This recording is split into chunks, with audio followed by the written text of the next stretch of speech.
Can I ask you another question? Yeah. And you don't have to answer it, but I'm going to ask it anyway because I think it is interesting. What are your thoughts on British Cycling partnering with Shell?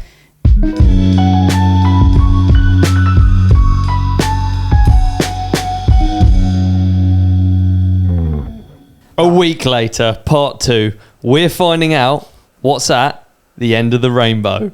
That is good, isn't it? That is good. Manon Carpenter. Manon Carpenter. Are you impressed with that? You've been thinking about that for a week. I have, yeah.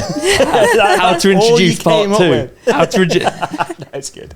Anticlimax. I knew it would be. It would be. It's really good. Well done. So what happened? Life at the end of the rainbow. What did happen? And join us next week. Intro. This is one of these questions I'm like, a lot. That intro was really good, man. I wasn't prepared for this. Oh dear. Okay, so to recap episode 1. Episode 1, we've basically covered your entire riding career up to Rainbow Stripes, top of the world, and retiring from racing. We've had a few years since then. What's been going on? A lot. Where do you want me to start? All right, that'll do, folks. It's been a great episode. She's been doing loads. This is a race day interview when Jacob will put camera in front of me and go, "How was your day?" Which bit of my day do you want? Need specifics. Yeah, okay. So I think, we left probably in around 2018, I think. Yeah. End of last one. University, getting in, like, just riding for fun. Yes. Getting into, like, the adventure side of riding. And just, going on, I don't know, different kind of adventures than you can when you're, like, a full-time racer. And then... Go on, you want to ask me something? I do. University, we've just sort of like glossed over it. What did you study at university? Geology. Geology. Please give an overview of what geology is. Yes. May I ask you another question just before we go into what geology is? Is that okay? How far along your academic career did you get before going full-time mountain biker? Did you do GCSEs? Yeah, I finished A-levels. Yeah. So, when I was racing junior, I was doing my A-levels. I had applied to university, decided to do a gap year, right, and then postponed and then cancelled. And I was going to do zoology with Spanish. Were you? Yeah. It's very specific, yeah.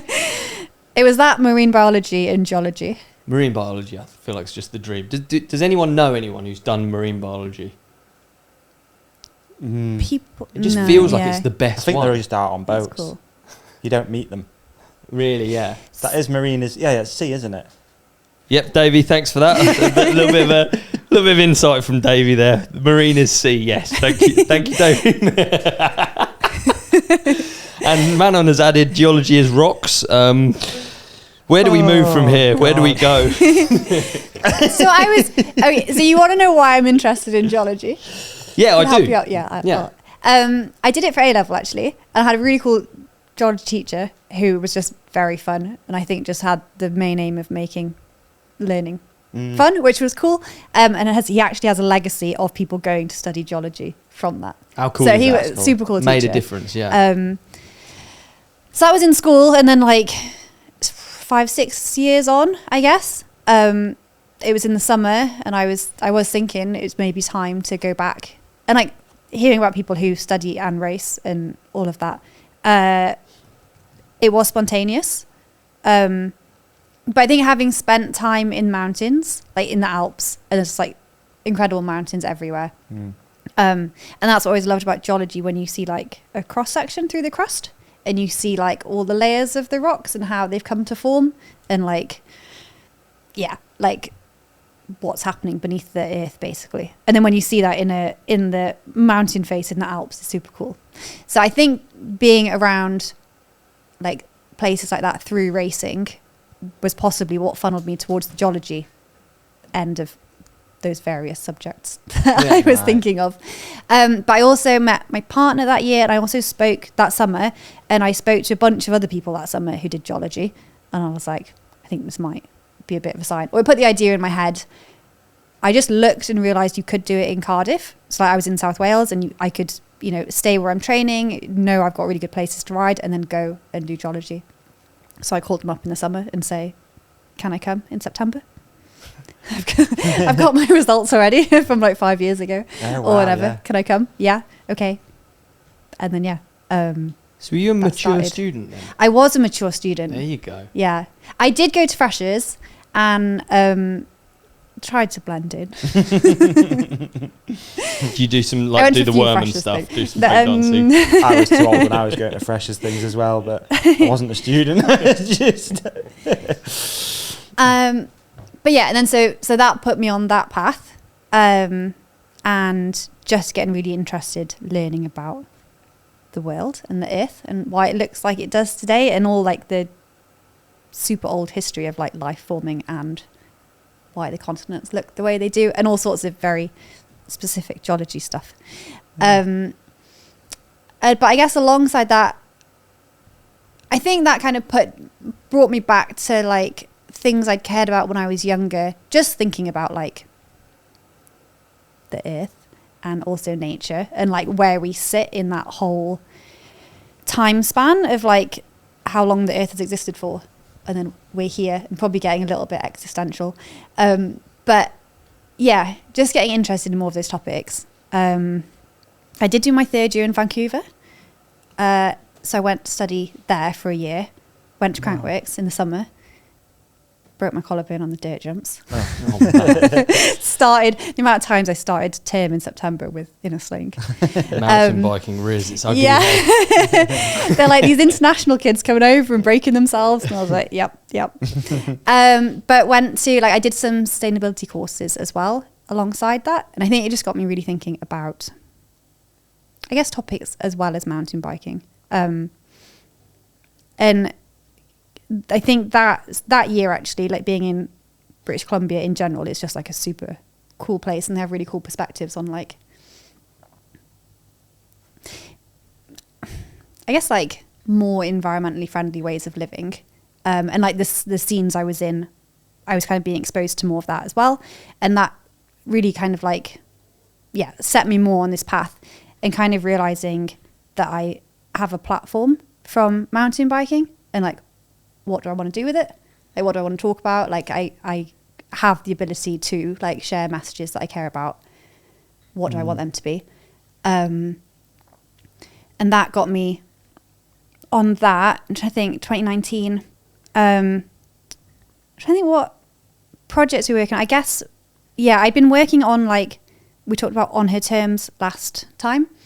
And there was a couple of other film projects along that as well, on like the more like adventure side of mountain biking, and again kind of like immersing myself more in like the places that we ride. Right. So there's a bunch of that happening, and then obviously 2020, the COVID pandemic, the world stopped, and I guess being someone, I was finishing up my studies then, like my masters then, and being someone who did have time to think in that year, sent me off on various topics, both environmental, like climate, and that conversation that I felt was happening in other sports, but maybe not mountain biking. It wasn't, I didn't think it was a lot, no one really knew how to talk about it, I don't think. What sports were like more progressive in talking about that? I mean, skiing and snow is like the obvious one, because snow is such an obvious thing that's disappearing. Okay. In terms of like outdoor extreme sports, I think that's where action sports, that's where the change is most obvious. Okay. And climbing. Yeah. I think, there's been people, I think the conversation's further ahead. But I suppose the first topic that I really like addressed, so I've been working on these film projects, but then so 2020 is when we started thinking about pitching for a film, which ended up being called Trails on Trial, with Olly Wilkinson, who also used to race and is based in Northumberland. And as we know, also during COVID, like trails got super busy as well, and that was a big topic. Where did trails come from? How do we interact with other users? Why are trails informal, and how has like, how is mountain biking, I guess specifically in the UK, come to be where it is now, where like so much of a trail network wouldn't exist if it wasn't for like these informal trails. Yeah. And coming from South Wales, I guess my dad being a builder and also having like jump spots knocked down and seeing the pains he went to get racetracks built and being able to get permission to build them, being permission to maintain them, etc. Like the whole thing being like an enormous headache. And trails, you know, most of my rides at home, like my training rides or whatever, or just like when I was growing up, are just rides on this trail network that's informal and it just exists. Yeah. Some of them have existed for like 30 years. I guess COVID accelerated like how many trails there are. But also in South Wales, like that trail network has always, some have existed for a very long time and some have moved. So like we've had a decade or two of like felling now, which has sped up, like the forest getting felled. So you have like amazing trail network, forest gets felled, trails lost. Yeah. And then the trail network moves, maybe it comes back afterwards, but you kind of, there's so much outcry when that happens. You know, people are so, you know, you lose your trails that you ride every weekend and now they're gone. And like realizing how important it is for people. And who is it that's realizing how important it is? Obviously the community of riders, but also the people who own the land. Do you think it just sparked conversation when something unfortunate like that happens? Yeah, so, and this is the thing where it's like, it really depends where you are in the country, like around the UK. It's every area has its own like specific situation. But I guess for South Wales, most of that was like, I think the landowner, most of it is NRW, it's Natural Resources Wales, and a lot of the felling has happened because of this larch disease. For them, I guess there's been a level of tolerance of the trails-ish, but by the outcry, I mean riders. Right. You know, because when the felling happens, there's no recognition of the trails there because they're informal. You know, they're unofficial. Yeah. They're technically not supposed to be there. So there's no like protection in place, or like maybe we'll try not to destroy this bit too much with the diggers, you know, when you're driving across the forest with the trees. So yeah, I mean outcry from riders, and there will be petitions and like so much conversation around that, like losing the trails. So I think I've always had that awareness, but like it really clicked in 2020, going for rides and being like, this is so amazing to be able to do this. You can ride from the house, do like multiple hills, sit at the top, enjoy the view, ride down, like what a cool thing to do. But partly like so many people would never even know you can do that. And like the ability to do that is entirely based on like the existence of these informal trails that have no like longevity necessarily. Like they could be gone at any point. What was it you saw in Vancouver that you thought was so much better than here?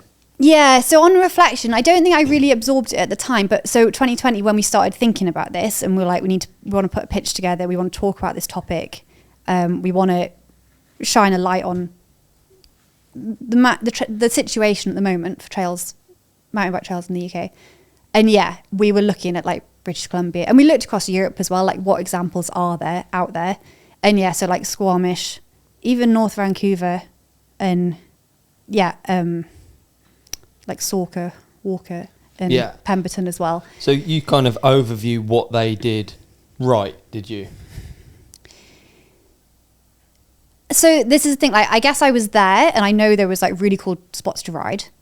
It wasn't everywhere. There's like specific spots you can go and ride, which is different in the UK, where in some, well, at least South Wales, you can pretty much find something to ride on every hill almost. Which I think is really cool. Like it's really cool that you can ride from your back door and find something, even if it's not like super cool. But yeah, so in British Columbia, like in that area specifically, yeah, they have these, they've gone through exactly the same that the UK has done, but like a decade ago. Right. Or, you know, they also had unofficial trails, and I think it was seen as more legal there. And then because of that, they've formed these organizations where you have both like volunteers looking after trails, but also like more professional as well. So you have like professional people looking after the trail network. And it's like a combination of like volunteer donations, brands give back. I've heard about like if people film a video on the trails, they donate then to the trail group. And like it's just a way more healthy like system of working. So what's the dream? So what would be like the dream system that you'd want to implement on the hill behind your house in South Wales, for instance? You've got a trail already there. Let's start with that. That's a good idea. Yeah. Okay. It's trail, like a bike specific kind of trail. Yes. Like it would be amazing if it can be maintained without people having to go up undercover.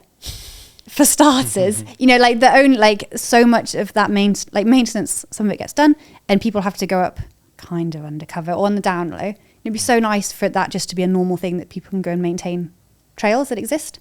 And you have this on footpaths. There's like a bunch of footpath volunteers around the UK, and they will go out and maintain,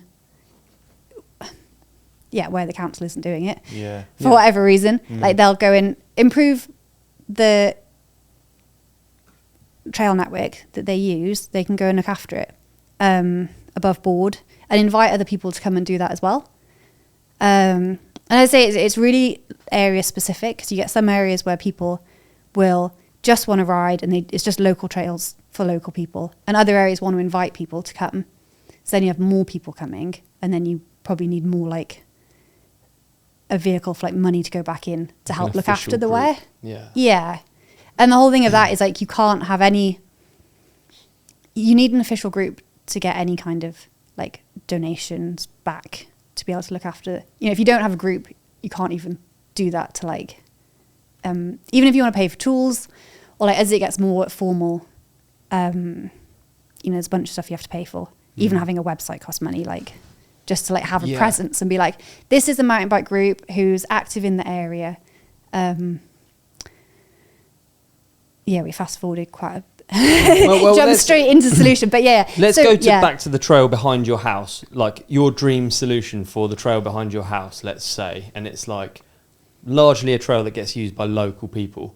What would be like the steps that you would say would be better? That it's acknowledged that it can be there. Okay, how does that go about? What's that? Where's the grey area there? What is the grey area? I guess you have, who owns it? That's the first landowner. Landowner. Yeah, that's the first permission. Step. Off them. Yeah. And is that? I mean, if I had a bit of land and someone built a trail through it, I love biking. I'd be a bit like, what are you doing, building a trail through my land? So well, it depends. Yeah, again. And it's going to be land specific, right? So I can talk South Wales, most of it's NRW. So like we've been in conversations with NRW.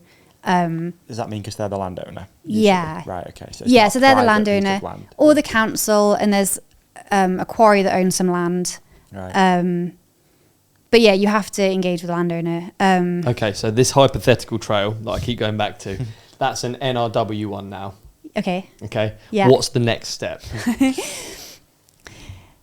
You need to, probably need to form a group. Okay. Be official. You need to be, you're getting into specifics that, to be honest, this is the stuff that like UK Trails Project and the UK Trails Alliance, like there is no set solution at the moment. Right. In Scotland, they have a framework that's existed for 10 years. Hang on. Maybe it's existed for 10 years. But they have a framework. There's a book, a guide to unauthorized trails. This is what you do if you're a landowner. This is what you do if you're a rider. And there's like, again, it's going to vary, but there's like steps. There's like, this is kind of the steps you need to take to get to this middle ground of like, it could be a no. And then, you've tried, I guess. But this is the whole point of like both of those projects. UK Trails Project is really getting like a picture of what the trail network looks like across the UK. Bike parks, trail centres, unofficial, rights-of-way, bridleways. And then the UK Trail Alliance is kind of gathering all of the groups that are existing already in whatever form, like super informal, maybe just a trail builder on their local hill to like ride Sheffield, or like really established groups. There's really cool examples out there. And gathering people's experience and like there's not going to be like an immediate solution. It's always been a grey area. It's going to be a grey area for longer, but all these conversations are coming towards like, what's the best way to do it? How are people doing it now? How can you learn from what like this group over here is doing and that group there? And where is there inconsistencies as well? So where people are dealing with Forestry England or NRW, if it's different across the country, why is that? Shouldn't really be. There should be like, again, a framework. Like this is broadly what you need to do. Yeah. And this is broadly like the nose. That's never going to be okay. And then also like examples of solutions that are out there. And I think that's what's really cool at the moment. And definitely, at least for me, like I wasn't, other than knowing that trails get closed and,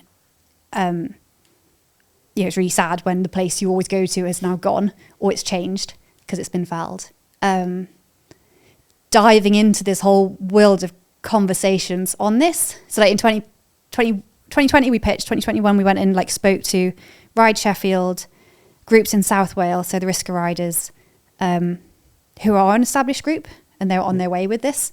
Barry Sidings, where they're struggling to get a yes. Right. And then Van Road Trails, which are dirt jumps, but they've had an agreement in place for a long time.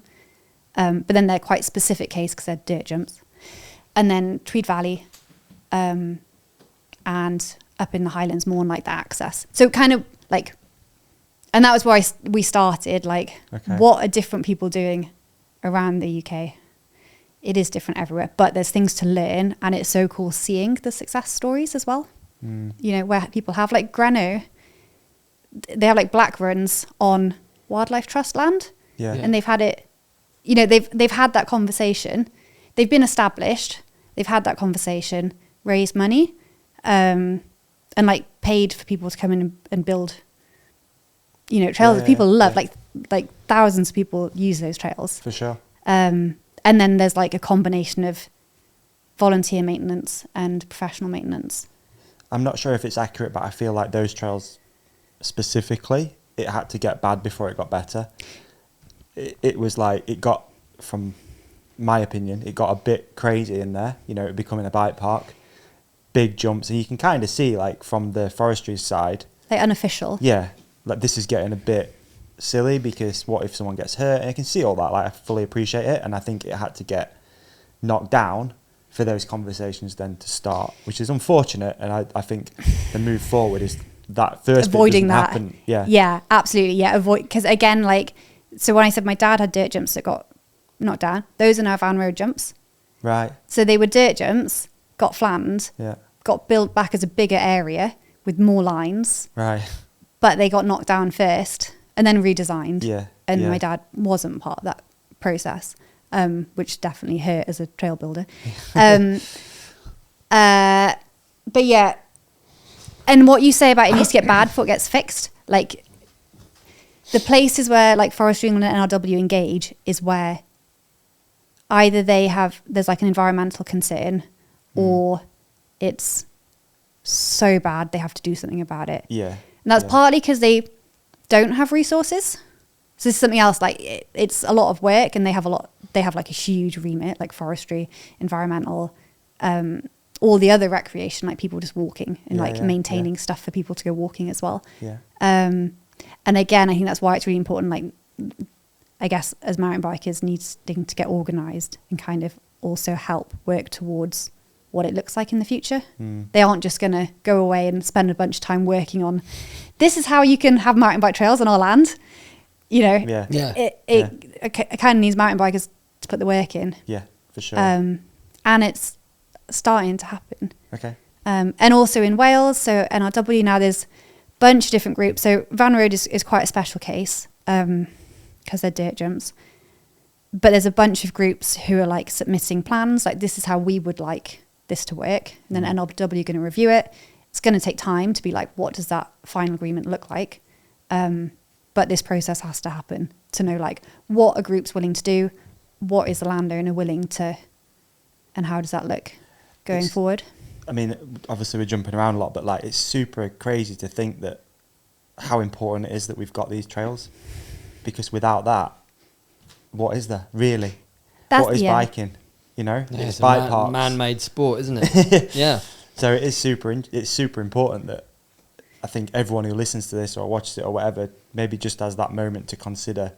I think someone said it in one of your films that I was thinking about how crazy it is to think that you can just go and ride all these trails and sometimes you don't put any work in, or it's just there because it's happening behind the scenes or people are volunteering or whatever.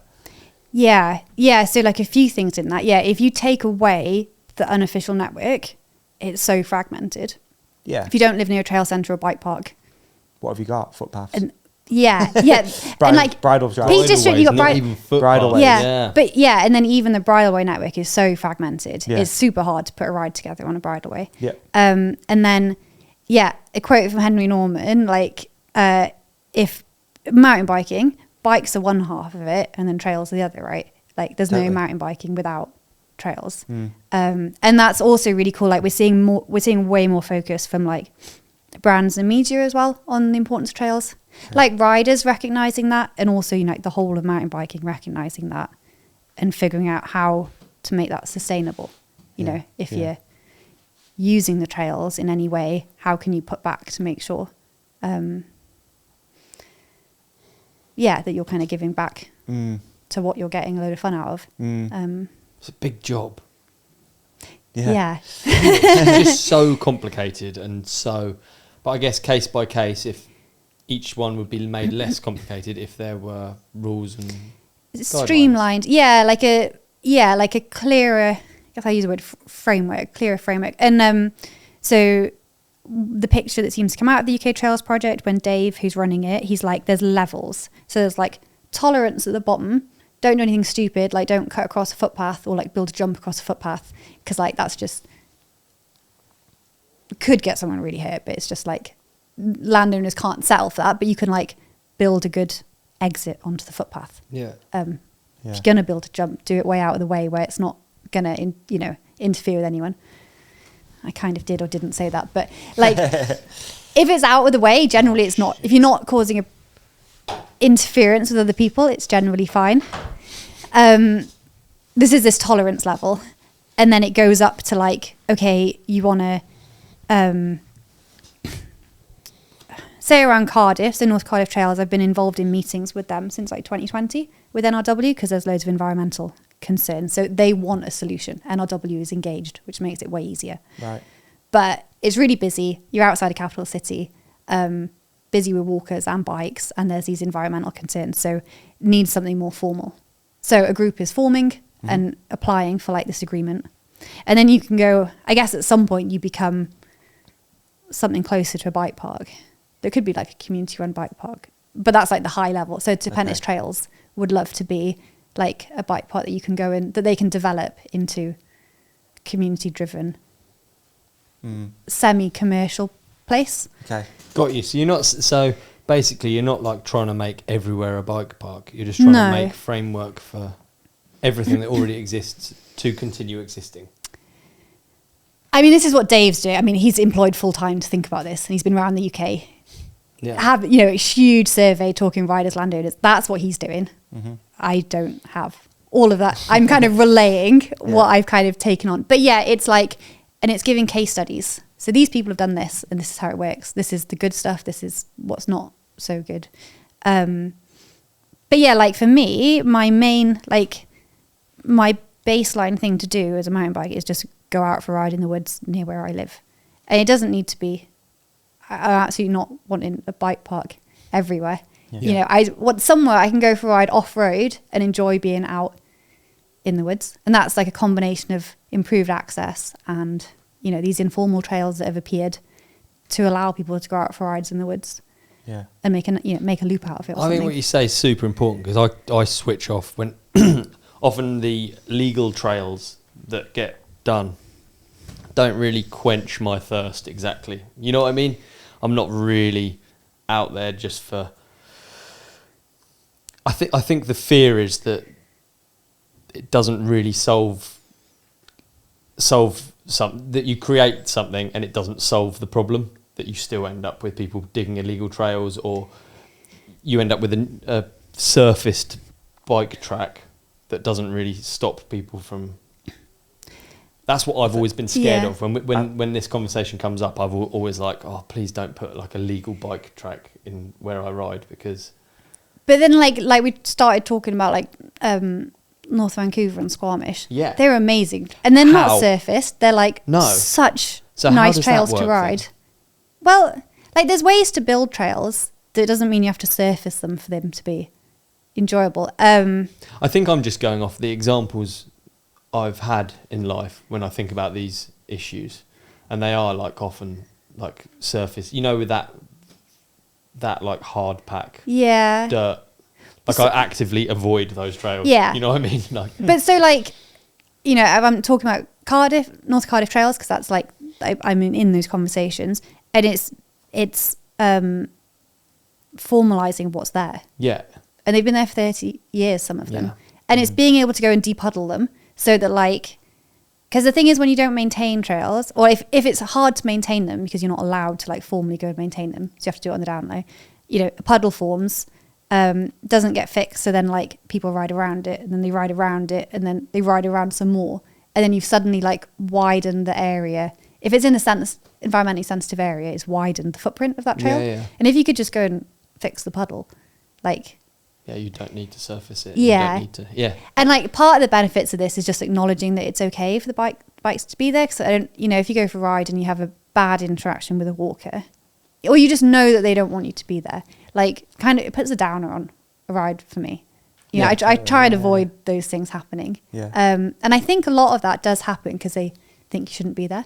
Yeah. And even just that, like, so we've had meetings where we've been in a meeting with like the landowners and also people from ramblers, or at least walkers, and some horse riding people, and even like having the conversations, and they're like, oh, you're a mountain biker who rides here, like you're not so bad.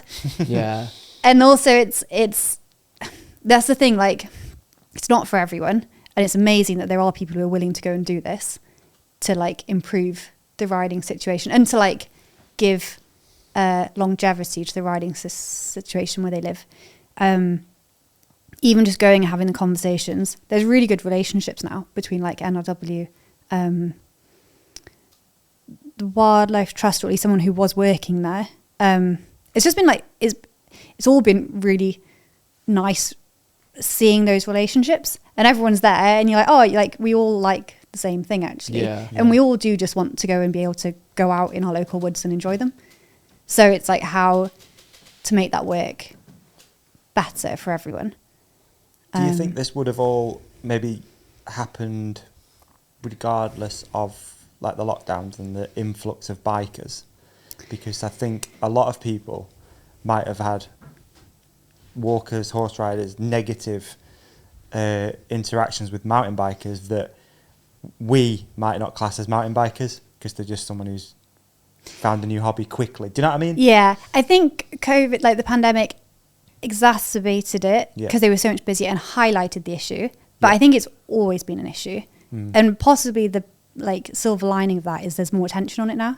Like industry media, riders are something now. There's a conversation now, which I wasn't aware of. But there are groups. I mean, again, Ride Sheffield have existed from Yeah. way before True. Yeah. the pandemic. But so again, North Cardiff Trails, they've been mapping the trail since like 2010, Okay. and they've seen the increase. So they have maps showing the yearly increase, and it was increasing already. Right. And because Did it's it rocket. they probably did a bit. Yeah. It's like woodland specific. Yeah. So the Okay. the specific one they showed us, I'm not sure, but it definitely was increasing continually. Anyway. And at some point, if it's an area that is sensitive, then it Yeah. probably would have happened. I guess what did happen was because I was the one put in touch with NRW because they knew I was interested because we were doing trails on trial. So there was like, it's such a funny thing. It's always like, if the right connection is made. Yeah. I think, and so much of it is if, and that's the other thing, like, so this relationship and communication between like riders and landowners could only work if both sides are willing. And you don't have that everywhere, so then there's no conversation and it's not going to change. Yeah. But Yeah. from what we do see, where there is conversation, it generally improves, which is cool. As an island, I think it's a difficult one to start on, just perhaps because of the population density. Like there are, I think that about BC, it just seems like there's so much space. There's a lot of places I've gone where I've felt like there's zero friction and that you're allowed to be riding there. It feels like there's so much space, whereas here we're all kind of a bit on top of each other. Yeah. In England, maybe. I don't know. Yeah, I think England the most of like all the UK nations. Yeah. But even then, kind of straying into wider conversations about like how much of the land we get access to, we're kind of squashed into quite a small percentage of that land. Yeah. You know, like with the right to roam, like 8% of England or something, there's a right to access. So then already What does that squashed into that's specifically on footpaths. So in England, there's a right to roam on foot to 8% of the land. Okay. And you're not allowed on the rest of it will be private land. Other than 92%. Yeah. Wow. Okay. I can't picture whether that surprises me or not. 8% seems Very small. Yeah. so little, yeah. Yeah. I got 2 things to say, and I really want to talk about Trails on Trial because that's one of the first projects, I guess, that you did, which looked at. It was like it's been the biggest one. Like it's half-hour documentary, and Yeah, okay. it was 2 things to say on that though, just quickly. You said like people in these places that you're talking to. I was trying to campaign to get a pump track in our local town, and the councillor involved just didn't like bikes, and it just wouldn't happen. It was literally a roadblock. What he did like was tennis. His son played tennis. So all of a sudden, in that village, there's loads more tennis courts, but there's 0 pump tracks because he's just not interested. The other part, which we could probably get into as well, is I've got a good balanced view in a way because my partner rides horses. And since the lockdowns and stuff, she's noticed way more e-bikers, which for a horse rider are quite scary because they come up quicker, they're making noise, they're usually probably coming down to them a little bit quicker as well. And there's just way more people out and about. And with that, new people who don't know how to go around a horse, for example. And it's all these little things, though, that are what tarnishes mountain bikers. Because everyone gets lumped in with, you know what I mean, Tom, Dick and Harry that's gone down and bought a bike from his local bike shop and doesn't have any respect for anyone else out there using the same land. Yeah, absolutely for both those points. I mean, as you say, like I guess you've got the unfortunate end of the stick in that they're not interested in bikes. Yeah. You do see in some other areas where suddenly they might have a child who's into mountain biking, and it suddenly makes it way easier to have those conversations, which I guess you'd hope all of these things would be impartial, but people are people. And then, so this and we did touch on that in Trails on Trial, how we ride when we're out on trails and being aware of where we are when we're riding. So are we in a bike park? Are we in an informal bike specific trail? Hopefully there wouldn't be anyone walking up it, but there might be. And then are you on a shared path? In which case, you really need to give away. Yeah. Bikes are supposed to give way. So we've had it though recently, especially the Peak District where I live has got way busier. And it's not just mountain bikers, it's just general people using the outdoors. And again, I think it goes both ways. You know, a lot of these people don't necessarily know what is a footpath, what isn't, and we've had people walking up trails, and it's gnarly. You know, I think it does go both ways. And it's funny because we're in a situation at the moment where quite a lot of bikers will go on footpaths because it's all you've got. But then if someone walks up a bike trail and you're like, it's a bike trail. yeah, exactly. So there's this figuring out how to share space conversation, how better to share. It's never going to be perfect. No. None of it is going to be perfect. No. But then this is so we did touch on this in Trails on Trial and reframing mountain biking. So we've held 2, what do we call them? Symposiums, meets. Okay. So one in 22 and then one this year in March. And a big, I don't know if you can hear my stomach rumbling there. There's multiple kind of goals of reframing, you know, trying to help mountain biking be more inclusive and appealing to a wider audience. Why is it maybe not appealing to some people, or it might be intimidating? Well, it is intimidating to a lot of people. And then what's this image of mountain biking that's out there, and also again awareness of how we're riding on trails, how we're interacting with trails. So are we giving back to them, and are we thinking about if you're on a trail up a mountain in the middle of nowhere and there's no way you're going to go back and fix the trail, you probably shouldn't be skidding down it. You should be trying to ride down it, like, you know, without putting too much wear on it. Yeah. Whereas again, if you're in a bike park or like you might be helping maintain the trail, maybe that's more okay. Yeah. Again, that's very location and people specific. But yeah, so this image of so it's both. There's an image that's portrayed of mountain biking. So you go and talk to like councillors or landowners and they have in their head their idea of mountain biking. What is that image? Quite gnar. Is it? Yeah. So it's like It's funny motocross. because my partner thinks we're the exact opposite. Really? Yeah. Like she's seen a few. No, I can't go there. Don't worry. Like this. Well, like not cool. Yeah. And a bit nerdy. Yeah. That's her view of it, which is crazy, isn't it? It's like, no, I'm joking. I was going to say, is that anything to do with your partner? But no, that's an absolute joke. I guess it's like the general public's view of it.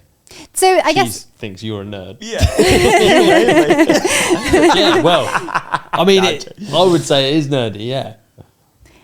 so. Yeah. It's different. But that's not what That's how we see it. Nah, yeah. You know? But this is the thing we talk about in reframing, right? There's a whole spectrum of mountain biking. Like bike nerds, I'm not that worried about the specific things I have on my bike as long as it feels good. And then like more extreme end, and then you've got like the proper adventure end, or like just the bridle way. People who just love going out on like the access network, and there's like a whole spectrum. So like how to make that image, it's kind of skewed to like one end of it, at least for landowners, probably because they hear complaints maybe, or like they see the bad situations that will happen. Again, it's never going to be perfect. And communicating that message as well is really difficult to get these messages and these ideas to the people. Like it might be really hard to get that message to not only a pro rider, but also someone who is just new to biking or they've just bought an e-bike and in the mid 60s, you know, they might not see the communications, and I guess that's a lot of the challenge as well, isn't it? It's like, how do you convey the messages? Yeah. So there's and this is absolutely part of. Heard that one. Should we take a quick break? Maybe if I finish my thought and then we take a quick Please. or three. Sorry. Yeah. Again, in reframing, and it's still a conversation that we need to like get to the bottom of. But we've talked about. I think someone said like if you buy a surfboard, you might get like a little like card that might have like there's quite a lot of unwritten rules in surfing, right? A bit like in a skateboard, you don't really drop in front of someone, and probably like respect the place you're on, don't litter, etc. Like just like a few like how to be, and this thing like how to convey that in a good way or like in a fun way, you know, like how to be a responsible mountain biker. Totally. But like, just these things, like think about where you are, and who's around you, give back to the trails. You know, I say thanks to the trail builders. And it'd be cool to see something like that. And that's kind of brand led, to be honest, like bike shops. You know, you go to a bike shop, you buy your first bike. Is there a little bit of messaging there? Like how, again, this question, how do you do that? That's a conversation that needs to be had, and we want to have. The conversation's got to start at the start with buying a bike. Almost. Yeah. Because how do you educate people on it? And definitely, I think at the bike shop, and maybe online when you're buying stuff, but also, so you see on different trail groups, websites, really cool examples, like ranging from like, don't be a dick, to like, some other like style of getting that across. But so if you say hi's a really great one up by us. And then so like people are going on the website to be like, what can I ride in my local area? They might end up on that website, and then they might see that there as well, like some messaging. So things like that as well. But again, like at least for me, this is like people have had these concepts, but I think it's still quite new. This whole thinking about the image of mountain biking. I think it has been quite narrow and it's broadening. But there's, again, it's going to take time. Yeah. But conversations are good to get that going. For sure. Yeah. Quick break. Okay, yeah. And we'll be right back with more exciting news from Manon Carpenter. Ollie, mate, what is the ads? What are you doing? Well, I didn't think I'd have to stop. It's so quiet. I know you've been riding a lot and you're really trying to focus on recovery, but you can't always be recovering, can you? I can if I sponsor this COMPEX and you got the Fix 2.0 and I'm making my legs feel better. Oh, mate. Honestly, this thing is incredible. It's been helping me out loads. I've been riding a lot, and this thing, I get home and I just use it for recovery. You can use it for before as well, though, right? You can, mate. Yeah, the COMPEX Fix 2.0 Master helps warm up muscles before a workout. Oh, nice. And relieve stiffness after a hard session, okay? That's what you're using it for. Yeah, I've just finished a hard session, so. Yeah, it has 5. Ollie. Yeah. It's my favourite tool as well, all right? The COMPEX Fix 2.0 massager helps warm up muscles before a workout and relieve stiffness after a hard session. Yeah. Okay, it's got 5 powerful intensity settings.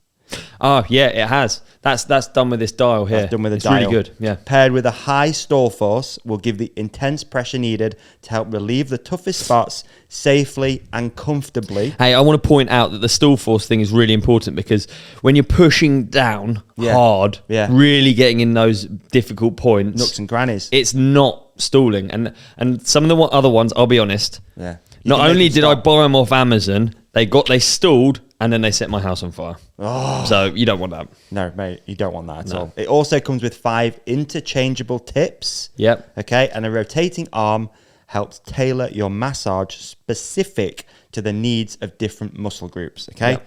It has a removable and rechargeable batteries, a compact design, and a quiet motor help provide relief anywhere and everywhere. Okay, so you can bring your inner pro with the Fix 2.0 massage. That rhymed. Gun. It did rhyme. Just saying that rhymed. It did rhyme. But yeah, honestly, dude, real life experiences. I use mine all the time. Post-ride, pre-ride.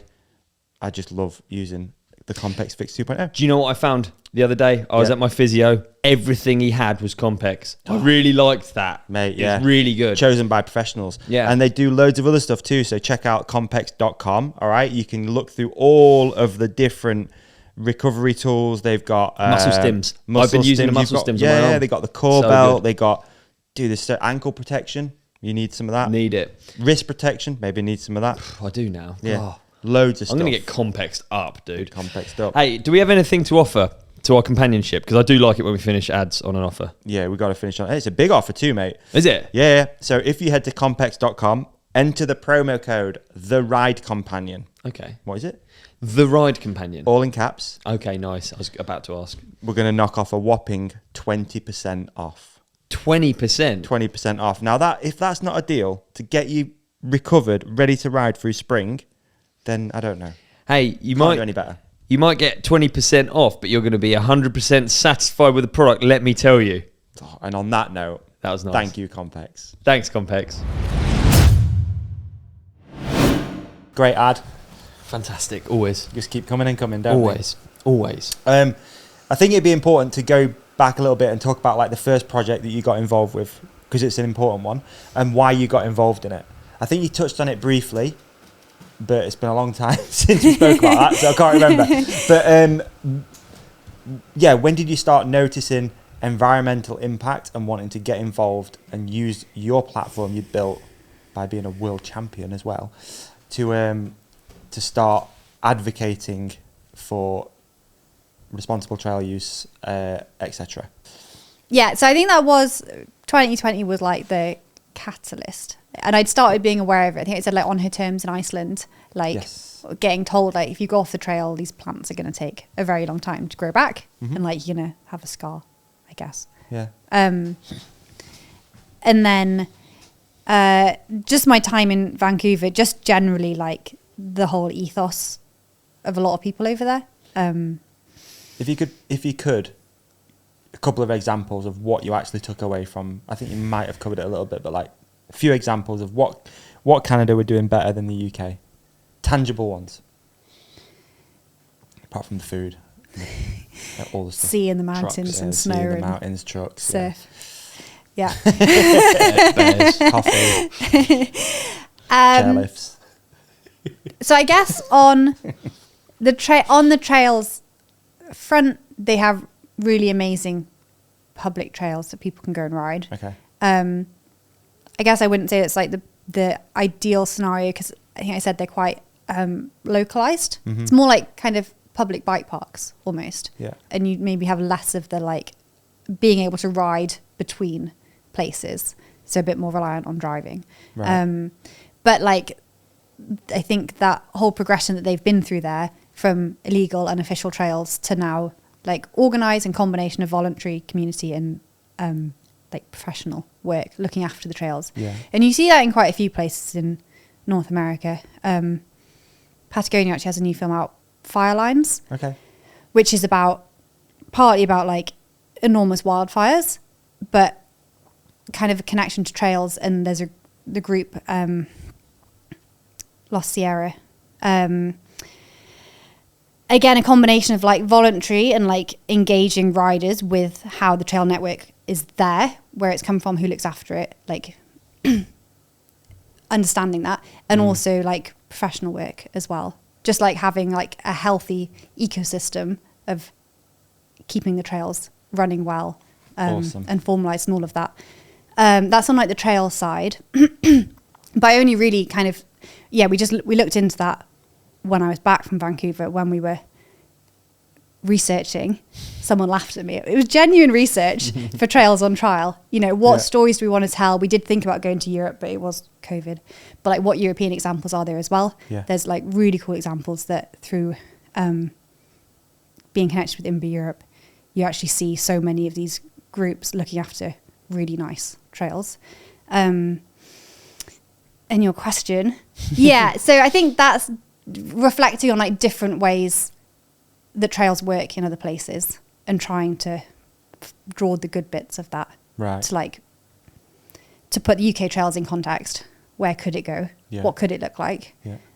What would improve the situation versus what wouldn't, Yeah. I guess. Yeah. And then you kind of said environmental as well. So I did my third year of university there. That was also a big motivation for the course I chose, because I could do a year somewhere else. And part of that, I did a sustainability course. It was quite hard hitting, to be honest. Some of the lectures, like when you see the impact of like Western lifestyles, like carbon kind of footprint of Western lifestyles, and like, but also like also solutions for doing things better, or like seeing what I can't really, we covered like a different topic every week of the term, but it was like thinking about it more. Okay. What changes are like actually just good in general, like healthier and For the planet. and people. Okay. I guess at the moment I've got in my head, like, if you see like how many cars it takes to, you might have seen these images, like how many cars it takes to transport like 100 people. You need 100 cars. You put that on a road, the road is packed. If you reduce that into buses, you need like 3 or 4 buses. Right, yeah. And if you put that on bikes, then there's just like collection of bikes. And like this example of like what city, like towns and cities would be like if more people would just like move around on foot, bikes, buses. I bike or bus to the university now. And in traffic, when I'm sat on the bus going home, if it's at rush hour, try and avoid it, but it's really painful. Yeah. And you're like, if only like all of these cars were on the bus, if you had like 8 buses instead of this like What do you think stops 300 people from cars. using public transport? Yeah, From but your that's the thing. experience, what is It's it? What is it that people don't like about it? unreliable. 100%. Expensive in some ways? But then it's not that unreliable, to be fair. But it's like getting used to the fact that you might just have to wait a few minutes for the bus, and then I just do something on my phone. Yeah. And then I continue doing something on my phone when I'm on the bus instead of driving, you know.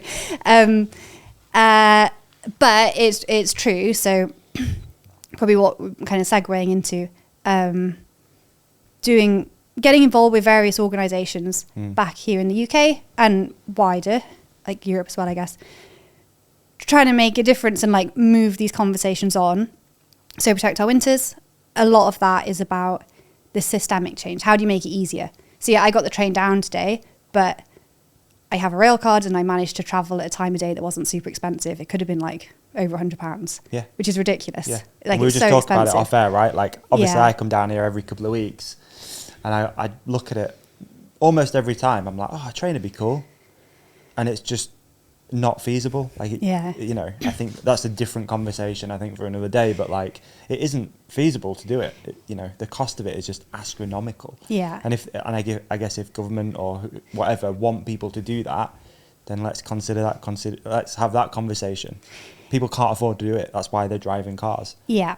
Yeah, and like, I would love to have brought my bike down, but like, either it's a pain, but actually this journey was like, you can't take a bike on this journey. Okay. Okay, right. No bike. I either drive or have to try and sort out borrowing one. Yeah.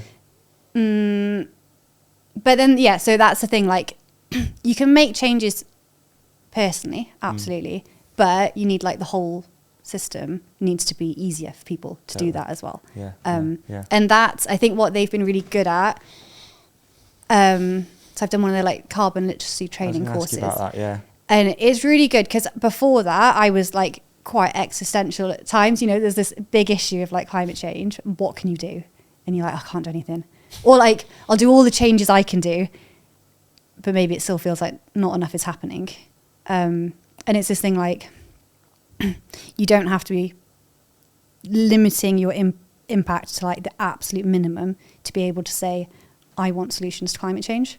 You know, I want better public transport. I want to be able to have renewable energy powering my home instead of gas. Yeah. You know, all of that. I find it interesting.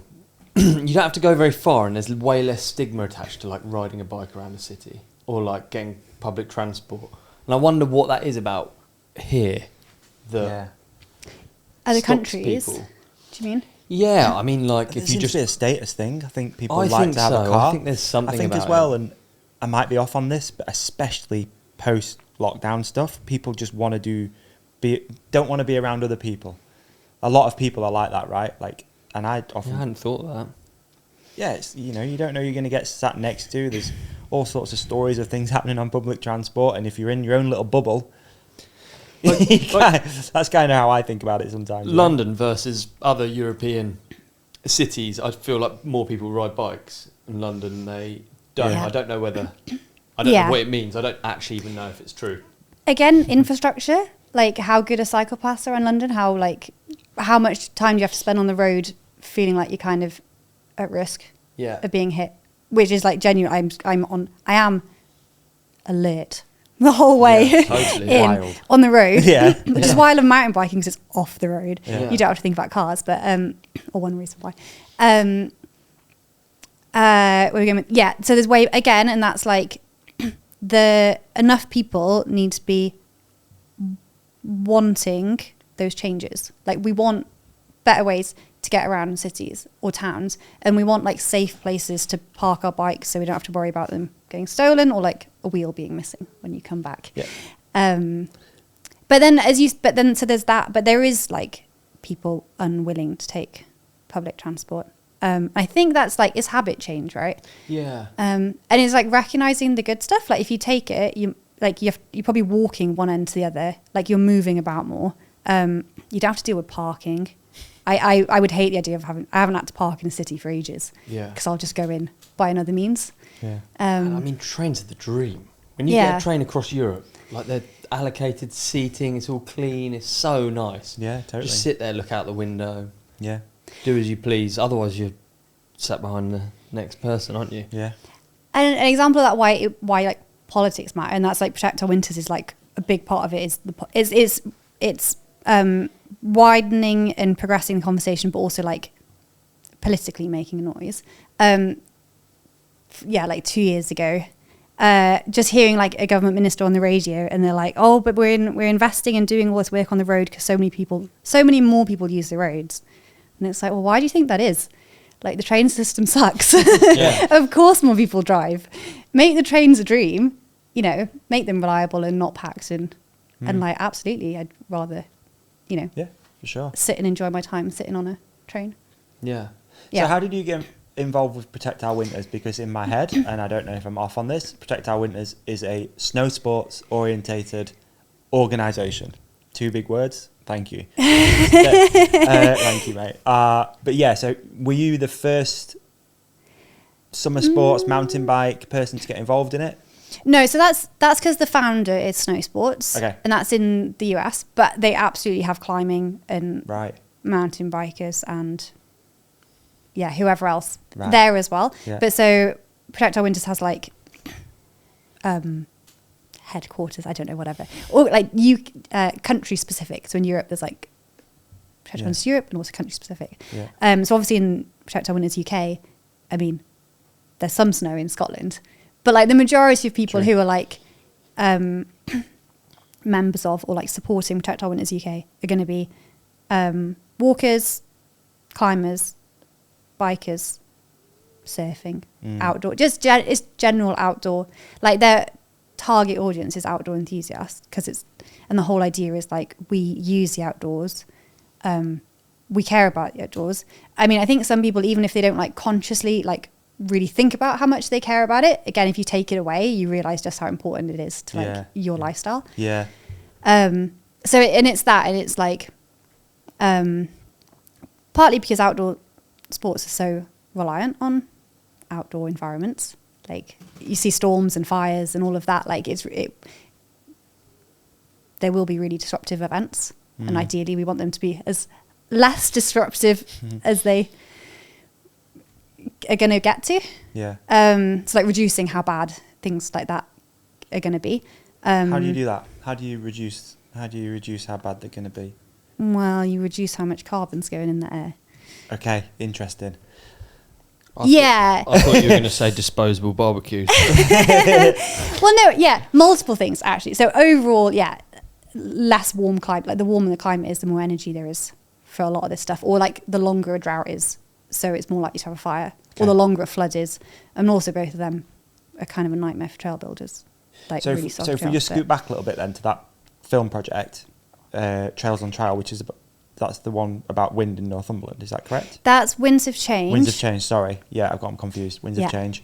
I was like, I'm sure it's Winds of Change, but I was like, nah, it's a song. It is. It can't be Winds. Anyway. So Winds of Change, which is about the storms which you focused on Northumberland. Yeah. And again, we'll talk about it off air, but I was up there just after those storms. I was there for New Year's 2021. We saw loads of dead seals on the beach, loads of woodland down, trees down everywhere, roads closed everywhere, and houses destroyed and all sorts. So what happened? Because I think that we seem to be having way worse winters. That summer seems to be non-existent this year, I don't know. But it seems to be happening more regularly, that we're having these flash floods and that we're having big winds and rains and stuff like that. So, yeah, what's going on?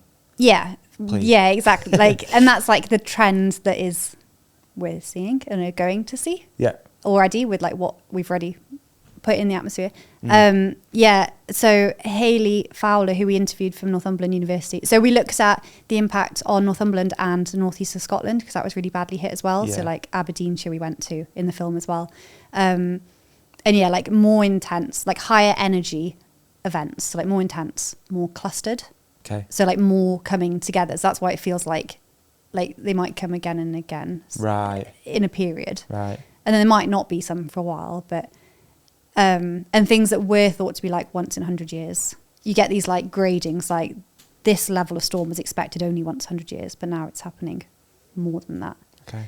And like and then so it just, people who were by those, living near those forests that got flattened, and some of them were closed for years. Thrunton is still closed. Right. Or at least parts Like of it, and it's going to be closed for a long time. Millions of trees. Millions of trees flattened. And it's really disruptive. And like people's houses, people did die in those storms as well. So so the whole point is like, we want to like limit how more bad they get. If we have an option to do that, or like we have ability to do that, let's not just pretend it's not happening. And then in like 50 years, it's going to be like, even much more worse. Although you asked me how we stop it, and like big part is carbon. Okay. But another part I'm really interested in, so I've spent time being interested in like impact, thinking about, again, personal impact on environment. But to be honest, like trail impact is quite small compared to like the big land management decisions. Okay. It's like a big plantation forest. It was a forest that had all trees like one height, and one species that were like particularly susceptible to those storms. And again, in fire lines, they talk of like forest management. So these wildfires that happened in Northern California, they are worse just because of how it's been managed. They've been like avoiding the fires happening. Okay. But that means you get loads of like twigs and stuff on the forest floor building up. So then when there is a fire, it's enormous. Right. So like there's also things that can be done, like knowing that we have to deal with these events. Like preventative things. Yeah, like okay. mitigation, like adaptation. Yeah, mitigation is like put less carbon in the atmosphere and then adapt to what is already locked in. And try and have, and again, raising the importance of that. Like it affects people's lives if you can't suddenly go to the place you always go to on the weekend or whatever. I thought that maybe this was like what you're interested in now was going to link back to like why you stopped racing, but this seems to have come after. Like, was there a point, or did you think, wow, I'm traveling the world, constantly on flights, I've got... I was aware. Yeah, I was aware of it. And I know there's other athletes as well who are definitely like think about it. And international sport, like what does that look like? Don't really have a good. So I guess short of, it's hard to imagine a world in which international sport stops. It's so good for so many other things, right? Like social, like connecting countries and all of that. Yeah. But sport can absolutely use its platform. Like it's got such a huge fan base to be like, look, we care too. What do you have? There's a few cool examples recently of like just athletes talking about topics, not necessarily environmental, but like social or I guess Marcus Rashford with the school meals. And I'm trying to think the French like Mbappe footballer. I'm trying to remember what he talked about. I think it was around the elections in France. Okay. Like, please go and vote. Yeah, so you did that as well, right? Yeah, exactly. So like if sports people are less scared to talk about climate change because they fly, there's a huge opportunity to use that platform to be like, there's all these things we can do. Yeah. You know, influence. You do see brands doing it now more than ever, don't you? Like actually focus to. Yeah, the pay dirt. There's a few brands, isn't there, involved in... That's right, pay dirt. Yeah, that's brilliant as well, isn't it? But I think just the fact that it's on people's minds... Yeah. From every angle, kind of. Yeah, I think like when we started... Again, I don't know how much it's like I've just got more interested in recent years, but I feel like when we started doing Winds of Change, I felt like it was a bit of a deathly silence almost on climate change in mountain biking. And again, that might just be I was missing what was there. But in recent years, I really think the conversations come on a lot more. Was that because obviously you signed for Specialised around that sort of time, and it's a Specialised project? So were they already interested in looking at this stuff, or is it the other way around where you were like, I want to do this? And we approached Specialised, like Farney from Soil Searching, who's like the founder of Soil Searching as a concept of like, which on the basis is recognising the people who provide trails. Okay. But also like the places that trails are in, so like the environment as well. And so around 2020 was when we were pitching the film, and I wasn't with Specialised then, but we pitched to Specialised Soil Searching, and they were keen, and then that was how that relationship started. Right. And it was like so refreshing having those conversations with like someone in that position, like really on board and like wanting to support topics and projects like that. Yeah. So Trails and Trial was like mostly trail focused, but there was environment in there as well. Like, let's be aware of like where we're riding. And then Winds of Change, and it was both because we went to half of the film in Aberdeenshire. Like we saw in Northumberland, like the big impact the storm had, but because there's been no recognition of the trails, it's been really hard to recover, like to clear the trees. Like that has been really slow and difficult. Is that because they were illegal? Yeah, they've not been. They're informal. Yeah, exactly. Yeah. Informal. That's they're not recognized. Yeah, they're informal. Not recognised by the landowner. Right. Yeah. Or there's there's definitely no agreement So in no place. one's quick to go and sort that out because No they one's don't gonna see it go as and- bringing money to the economy and the local economy or anything like that. No landowner is going to go and clear windblown trees off an unofficial trail. Yes, exactly. Okay. They're going to do their own stuff first, and even Yeah. that is taking time. But then, so in Scotland, with Aberdeenshire Trail Association, they existed before the storms, and then from the storms, they were able to get involved. So they've like commissioned. They were able to get money through different streams, like donations, but also Developing Mountain Bike in Scotland helped out through some recovery grants to contract people to go in and clear the trees. And it was done in combination with the landowners. Yeah. Because they had that relationship in place, they could get things up and running again much quicker. Or like where there was like way too many trees blown down, like just way too dangerous to clear, they just got permission to put in a trail next door. Right. To like replace what was lost. Yeah. Yeah. So that was like, let's think about climate change and be aware of the impacts it's going to have, and then also how how do you adapt to that? So like I think they're a really cool example of like something really bad's happened in their area, but they've been able to get involved to fix it. Yeah. Rather than sat there waiting and being really frustrated that things are taking so long. Yeah. Almost goes back to that, something bad's got to happen first before something better happens. Yeah, it's like, wouldn't it be nice if you could just do the thing before the bad thing happens? Yeah. Which again, I really think is because like, obviously Dimbins has been like doing really good work now for like well over a decade. Who's that, sorry? Developing mountain biking in Scotland. Sorry. Developing mountain biking in Scotland. So Dimbins? they're Dimbins. Okay. Sorry, Developing mountain biking in Scotland. And they're the ones who have this framework, Right. like unofficial guide to unofficial trails. Mm-hmm. And again, it's a work in progress, absolutely. But like in England and Wales and Northern Ireland, there are like local advocacy groups, but like, there's been no one talking on like a national level about mountain bike trail. There's no one making the noise to be like, this is a thing we need to think about. So it takes a bad thing to happen for there to be the attention on it. Yeah. Yeah. Yeah. So I think it's actually having someone to advocate for mountain biking in England, Wales, Okay. Northern Ireland. Dimbins, they exist in Scotland. Yeah. So is this where the Reframe This is the UK Trail Alliance. UK Trail Alliance. Mountain Bike Trail Alliance. There's a lot of things you're involved in. It's quite I'm sorry, confusing. yeah. It really What is. was reframing? Reframing is like kind of reframing the image of mountain biking. Okay. So Trail Alliance. if you could explain Alliance what of trail reframing people. mountain biking is, Sorry. elevator pitch. What is it? So reframing mountain biking. So yeah, and just as like there's a bunch of things I've been involved over the last few years, and it feels like it's slightly snowballing again.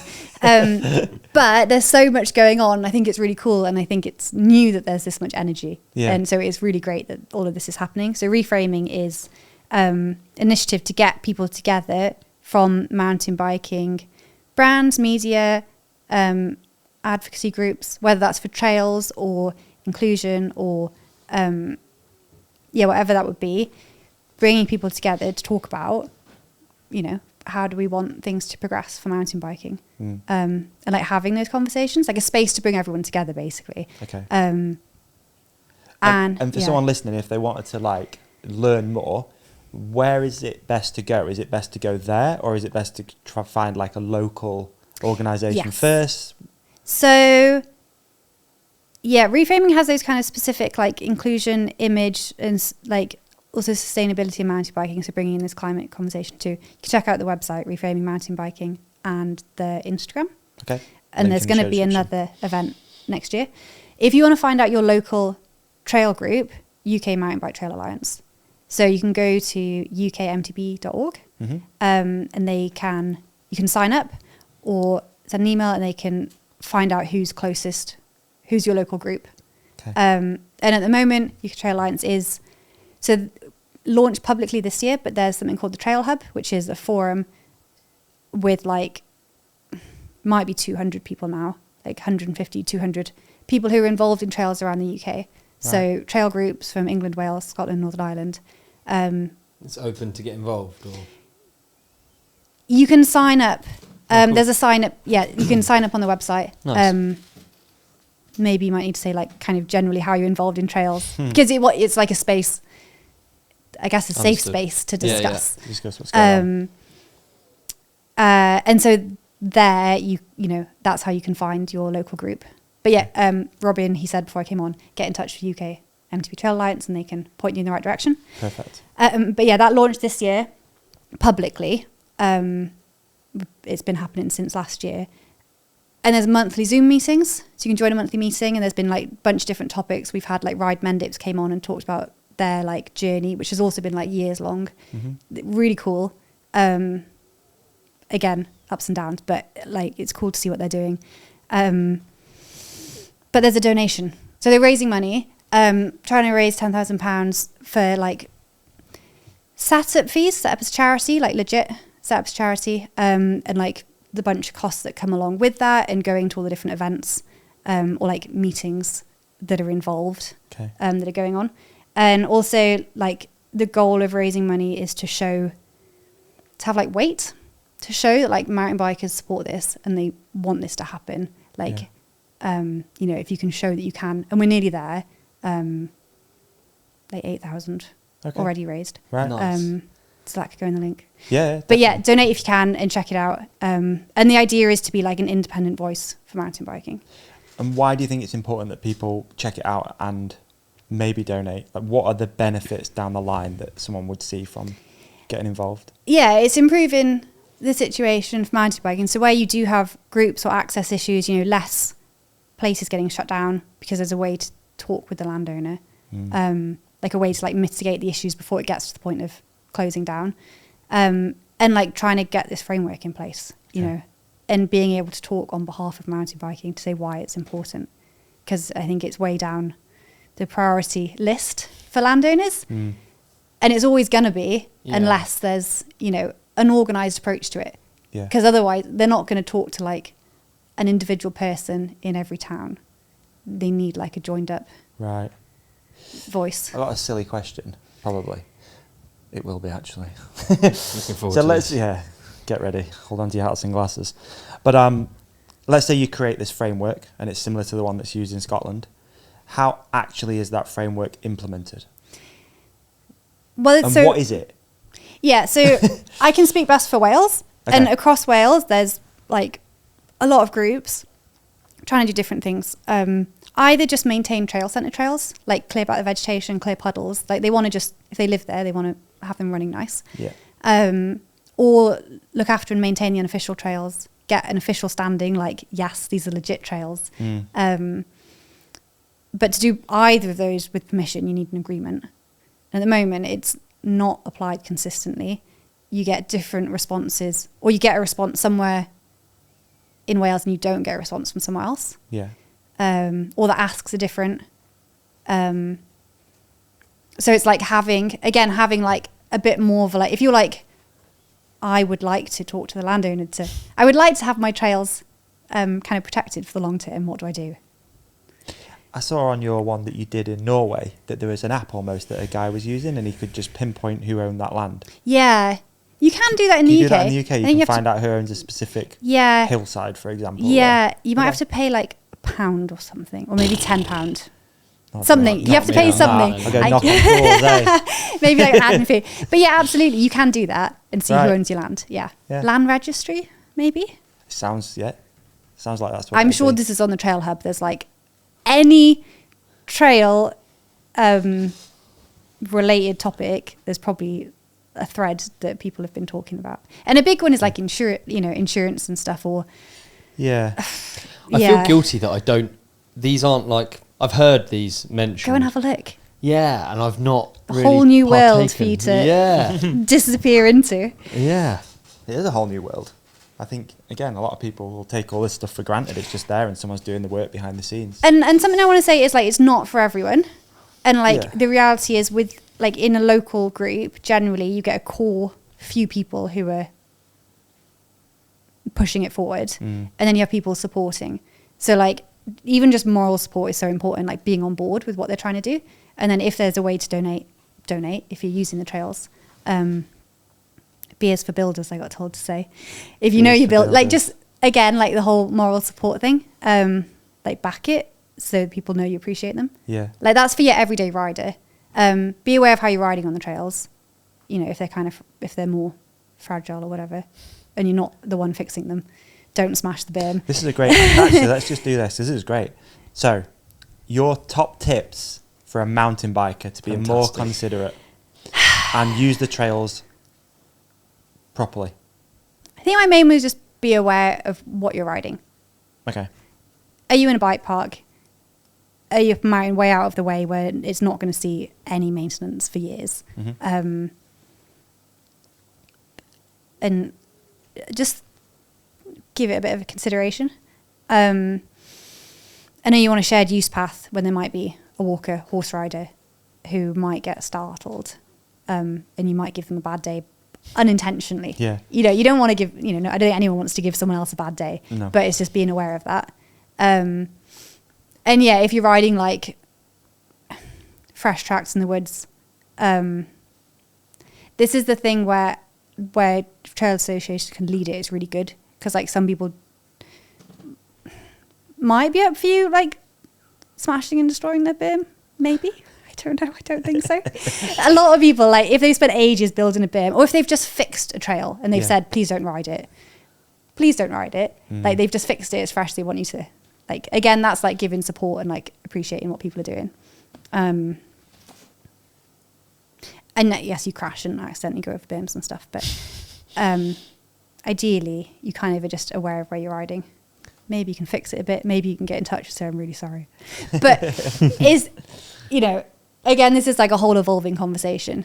Yeah. But I think the start is just being aware. Don't be a dick. Is that a good way? Yeah. That's a good one. I think Rowan had that hat on. That's quite a cool hat. Cool yeah. brand. Quite a good summary. Yeah. And so Lauren, who's had a Protect Our Winters, in Trails and Trials, she's got Don't Be a Dick. Yeah. Oh, really? Yeah. Which, is people recognise it. Yeah, absolutely. And be nice, say hi. All of that. Yeah. It's Yeah. a good one. Yeah. You also had a meeting with Kerry McCarthy. Yeah. Was this okay? So this is part of your Protect Our Winters Yes. role, what's your role at Protect Our Winters? Ambassador for Protect Our Winters UK. So how did that meeting go? Who was Kerry McCarthy? And what was the outcome of said meeting? Kerry McCarthy is the shadow climate minister. Shadow Minister for Climate Change, which means when the Conservatives were in power, she was the Labour Minister for Climate Change. Okay, right. So Protect Our Winters had a campaign where we were writing on postcards or sending letters to people in power and Labour with why people care. People writing like personal, like I care because of this. Wow. And like, I would have loved to have read all of those. I saw a few people when they write them, but like getting that message across, like people really care and want action on climate change. So that was with Kerry. That was before we sent the letters in, but it was asking like, making her aware of that campaign and like why it's important. She was like, how does mountain biking talk about climate change? Like she was really like, and it was like getting across like everyone cares about it. Like all sectors of society care about this and want change to happen. We were going to get her out on a bike. Okay. And then there was a by-election in Scotland that it got cancelled last minute, which is a shame. We were going to get her out. We were going to get her out and deliver these letters. Yes, and we're hoping we can make that happen and get her out on a bike. Okay. Was she receptive to your meeting and message? And Yeah. It was a good meeting. I was recovering from flu and trying so hard not to cough my lungs up during the meeting. I wasn't contagious. I just had gammy chest. But it was good. And she was really keen to come out. Classic. She's like, my brothers always used to do that and never felt like she could or never. Right. But it's like making those connections again, like with politicians and like, we care about this. And this is why. And also like the whole message of like rural communities being especially vulnerable. Okay. Because like outdoor sports mountain biking and like it's kind of like what a lot of rural communities kind of operate off of, if it's like in a tourism way. Yeah. You know, like I guess a classic, it's kind of, I guess the effect like mountain biking's had on Tweed Valley. If you didn't have mountain biking there, what is Tweed, what would it be? Or, you know, what was it before? That's like one, but there's examples everywhere. The bike shops pop up, cafes do really well. Yeah. Yeah. And then if you, all that sort of stuff. but then like if the storms had hit Tweed Valley and that whole hillside was flattened, and it took 2 years to clear it all, then Big problem. suddenly the income's gone for that. Yeah. So again, highlighting why it's important to think about it. You know, for it to be on the agenda, not like, not considered. Okay. Super interesting. We've probably got some listener questions. We as do well. Should we indeed. do some of those? Yes, let's. I've got one question. It's from me though. Go on. Is it for me? I already know the answer. What's a book, film, or piece of music that has had a profound impact on you?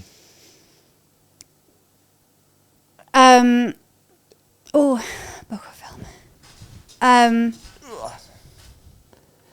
Or maybe we could do one that's... No, I'm just trying to decide if it's the book or the film. I have an answer. Okay. Sorry. Yeah. A film called, although I always, Jurassic my Park brain 3. confuses the name of this. Home Alone 2. I kind of want to look. So I think it's Serengeti Rules. Yeah, it is. I've got it written down. Yeah. Oh. Is that what they've said? No, that's what you said. When? You said it in an interview. Oh. Okay. I get, in my head, I turn... Correct. Well done. You passed the quiz. This is my question. really bad geography. I confuse Where did you Kalahari finish? Plains and Serengeti Rules. Yeah, Serengeti Rules. But yeah, that is one I watched in Vancouver and absolutely got me like thinking about Okay. what our landscapes look like. And yeah. Okay. So Go it's watch on it. YouTube.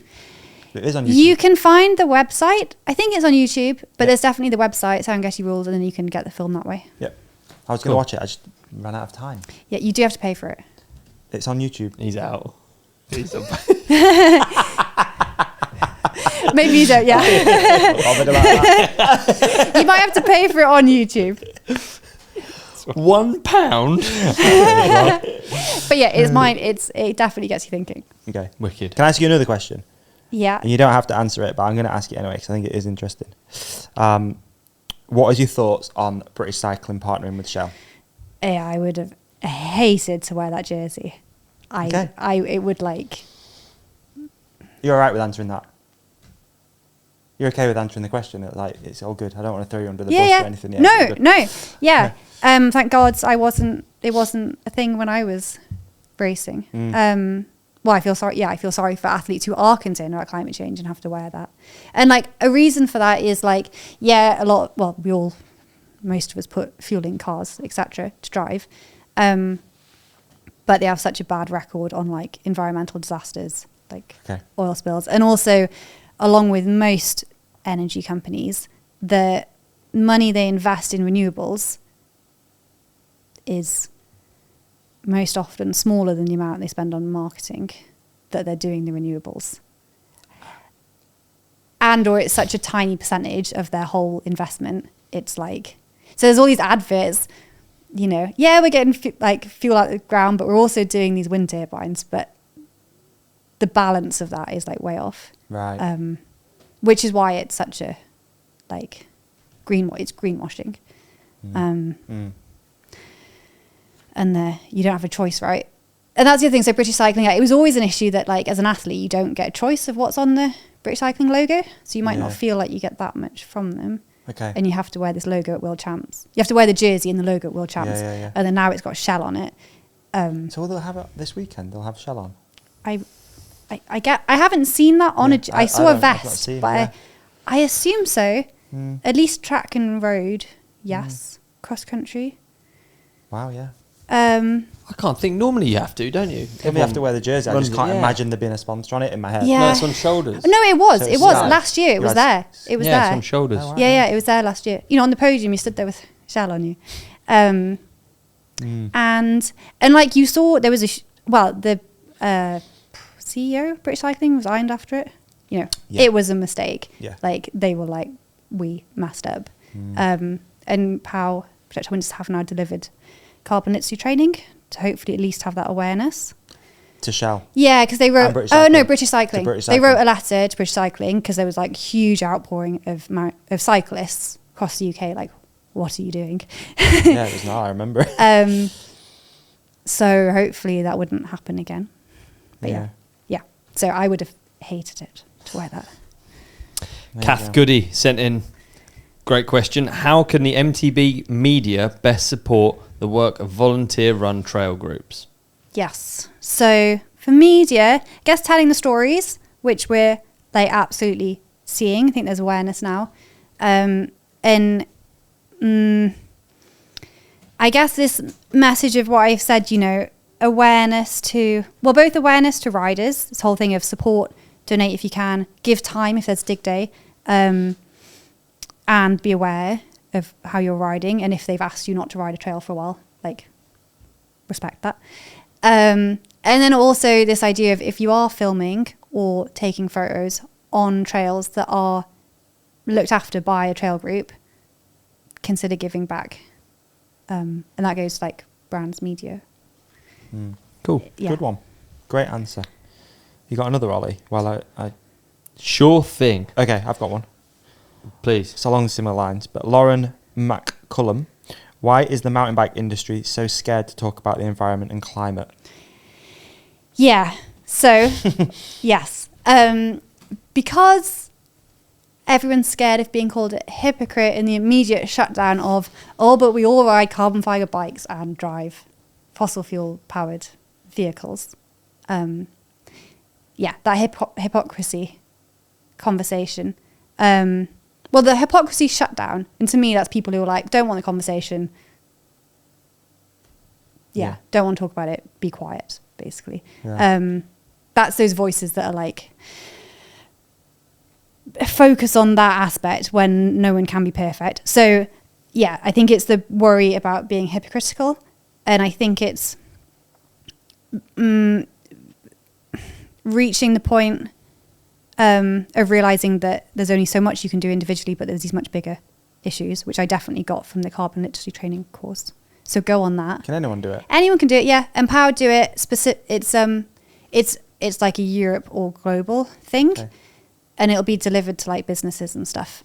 But it's tailored for outdoor sports Right. in the Protect Our Winters one, and you do it in an evening online, a couple of cool. evenings I online. think I wrote it down because Protect Our Winter's message is about overcoming apathy.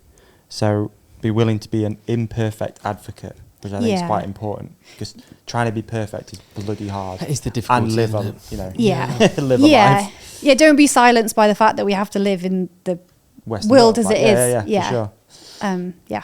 Jason Tompkins, 73, has asked, will we ever win the war with NRW on legalising wild trails in South Wales? Afan Masts being my local. Yeah. The conversation is definitely moving on in the fact that there is a conversation now that I don't think there really has been much of, at least across Wales. That's something that's one of the things we want to work on at UK MTB Trail Alliance in making it more of a priority. So we'd like to communicate more with decision makers, government, etc. So like NRW get a budget from government to do priorities that the government gives them. And I think so far they've been the only ones who are saying we need more resources because we also have to do this stuff, deal with recreation and mountain biking. So like, but if someone other than NRW is saying to the Welsh government, like, this is important for so many people for all of these reasons, health, economy, well-being, fun, wanting to live in a place. There needs to be that voice for mountain biking to make it more of a priority. Yeah. And we're getting there. There's agreements going between trail groups and NRW, and at some point there has to be a conclusion to that. There you go, Jason. Sounds like it's on the up. Peaks 1982. What's your fondest memory from your racing career? Oh, we didn't talk about this. Perfect. Last week. Half Gel World Champs. I mean, I guess obviously that whole year was great, and lots of other highlights too. But I think it has to be that win. And I think I said there's a GoPro footage of my winning run from Half Gel World Champs a decade ago. And you know how sometimes GoPros look slow? It feels, to me, it feels fast. And I'm kind of stoked that it's recorded. It was like in the early years of GoPros being on race runs. And like, I'm so stoked that was recorded because like you can, there's so many like on the edge moments, I guess. So yeah, winning World Champs. And yeah, I think I said it would like, I enjoyed last week just reliving that as I was kind of going down memory lane of the racing career. And I was like, yeah, that was a cool run and that was a cool race. It's cool to watch. I watched it when you sent it in our group chat.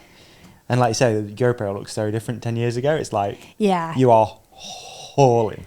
It's so fast as well. It's rad to have that memory like actually documented, isn't it?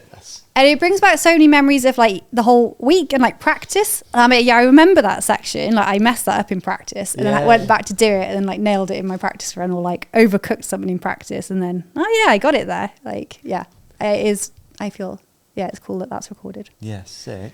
What's your vision for mountain biking for the next 5 years? What would you like to see happen?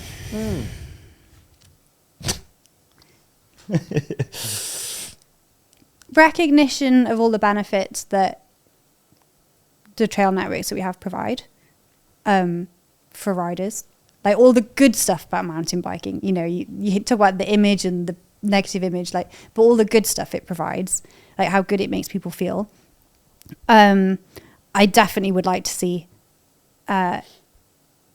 progress in across the UK, but I guess I know most about the Wales situation. I would really like to see where people want them, agreements in place, and also dialogue in the places where people might not want full agreements, but they want to like do this thing where you can manage trails so they, you know, are tolerated and work for everyone there. In the importance of trails, to be taken seriously because there's places where people want dialogue with NRW, or Forest of England, like whatever country you're in, but they don't get it. Like there's kind of like a blank wall. So yeah, more recognition that there will be an organised, coherent voice and a really robust like system, like all the different organisations that are kind of looking and thinking about trails. You know, that there's a really strong kind of advocacy organisation network to help make that recognition of trails happen. Okay. I got one last question. I've been super annoying. Oh. No. Favourite trail in the world ever and why? These are the questions I can't really do. These are the questions you can't do. Why? Because it's like, I'm thinking of every single trail I've ever ridden. It's overwhelming. Like, how do I pick one? Racetrack, early Andorra days. Wow. Probably because it's what I've grown up on, like the steep stuff. Natural, single tracky, more single tracky. Home trail, it got felled Machen. Okay. And it's not the same as it was before it got felled. And general like genre of riding, I think alpine single track. Great answers. Banging They answer. were banging answers for a question you were worried about. Very well done. Yeah, smash that. Is there anything we've not spoken about that you'd like to touch on that you think is important for our lovely listeners and viewers? I guess a shout out to Trash Free Trails, because I didn't quite come up, but they also are doing really great work in, again, like moving forward the conversation for mountain biking, like events, like more sustainable events, you know, without any litter left. Yeah. And also like less waste in general being produced. Like I love their Trash Free Trails approved events and their whole ethos of like also raising awareness of like connection to nature. You know, like so many people do not interact with outdoors the way that we would. And also think about everything it gives us. So yeah, shout out Trash Free Trails. Yeah, I love Dom's doing their it, whole, and the team now, I guess. Yeah, It's not just really, one dude yeah, like it really used to be. growing. Yeah, It's a yeah, team. super cool. Yeah. Yeah. Yeah, and I guess I did shout MB Europe, but I have really enjoyed, so joined the board of MB Europe as well this year after being involved 2 years ago. But that's been so good to see examples from around Europe as well. And the whole, again, conversation around trail building, like how to build like trails that last, and just, again, progress like the whole advocacy conversation at European level. But yeah, their summits, so the MB Europe Summit 2 years ago, I went to for the first time. And that, I think, definitely we took inspiration from that for Reframing, and also the Trash Free Trails summits, like just seeing how good it is having lots of people in one place and sharing ideas that might be different to what you thought about already. That was really, I'm really grateful for being exposed to that as well. That's cool. Sounds like you're doing amazing work, and I think everyone will be really grateful to hear that there's people like you out there doing the work that a lot of people don't know how to do, or maybe just don't want to do. So big up for doing what you do. We're lucky we've got world champ on the job. The future's in safe hands. So true. Well, thanks for having me on to talk about it. And yeah. No, it's thank great you. to It's share been rad. Really fun. Is there anything you want to promote? Where can people find you? Actions people can take? Then shout them out. Other than the description, Yes, we're going to have a long extensive list. Glossary. Yeah, extensive list of, go and check out any of the thing description. There's a lot of organizations, and the whole point is like there might be one that specifically sparks your interest. I guess for me, they kind of all tie in together, and I can like support them in different ways. So I do, but even if it's just one or just your local group, have a think about how you might want to support. Nice. Big thanks, Manon Carpenter. Go on, you do it. Thanks for listening. Peace and love. Like and subscribe.